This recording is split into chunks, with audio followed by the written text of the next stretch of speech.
देखो भाई, ये ज़रूरी नहीं है कि अगर तुम किसी का भला कर रहे हो तो तुम्हारा भी भला हो। क्योंकि लास्ट तक सुन के जाना, मैंने परसों पेट्रोल लिया था टंकी में, 4 लीटर लिया था मैंने 400 का डब्बा में।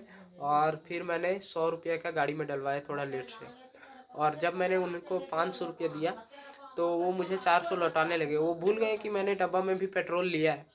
लेकिन मैंने फिर उनको दे दिया कि मुझे हराम का खाने का आदत नहीं है, या तो किसी का पैसा खाने का आदत नहीं है। भले अगला गलती करके भूल जा रहा है तो कोई दिक्कत नहीं। मैंने उनको बोला कि नहीं, आप हमको पेट्रोल दिए हैं डब्बा में भी, और उसका सारा पैसा हो गया 500, ये लीजिए आपका ही पैसा है।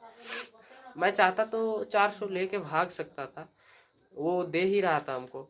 लेकिन मैंने नहीं लिया, क्योंकि मेरे माँ बाप ने कभी ऐसा नहीं सिखाया है कि किसी का पैसा खाओ या बेईमानी खाओ। लेकिन आज मेरे दुकान में एक इंसान आया, और वो इंसान सामान लेने के लिए आया, और मेरे घर का बगल का ही है।